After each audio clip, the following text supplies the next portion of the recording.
C'est une invention de génie. Qui aurait cru qu'une vieille perceuse électrique à la maison pourrait être transformée en poste de soudure? Non seulement la soudure est très solide, mais l'effet est tout aussi bon que celui d'un poste de soudure coûtant des milliers de dollars. Et la fabrication est si simple. Tout d'abord, démonter le boîtier de la perceuse électrique, retirer la pièce utilisée pour monter le forêt à l'avant, ainsi que le rotor au milieu. Ne conservez que la bobine de fil de cuivre extérieur. Trouvez un tuyau d'eau avec un trou de la taille de la bobine et coupez-en un morceau à la bonne longueur.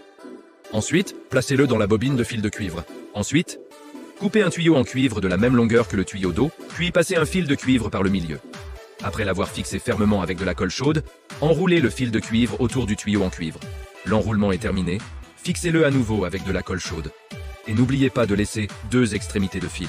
Insérez le tuyau en cuivre, enroulé dans le tuyau d'eau précédent, puis connectez le fil d'alimentation de la perceuse électrique au fil de cuivre du tuyau en cuivre.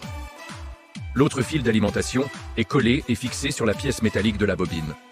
Ensuite, l'autre fil de cuivre est enroulé et fixé sur la pièce utilisée pour monter le forêt. Après l'avoir enroulé et fixé, il suffit de le remonter à sa place. Ce poste de soudure simple, fabriqué à partir d'une perceuse électrique, est maintenant prêt. Pour l'utiliser, il suffit de fixer l'électrode de soudure à l'avant de la perceuse électrique. Après l'avoir branché à l'alimentation, il peut être utilisé normalement. Ce poste de soudure est non seulement simple à fabriquer, mais il intègre également le fil de terre. Il semble que les maîtres se cachent vraiment parmi le peuple. Qu'en pensez-vous, chers amis ?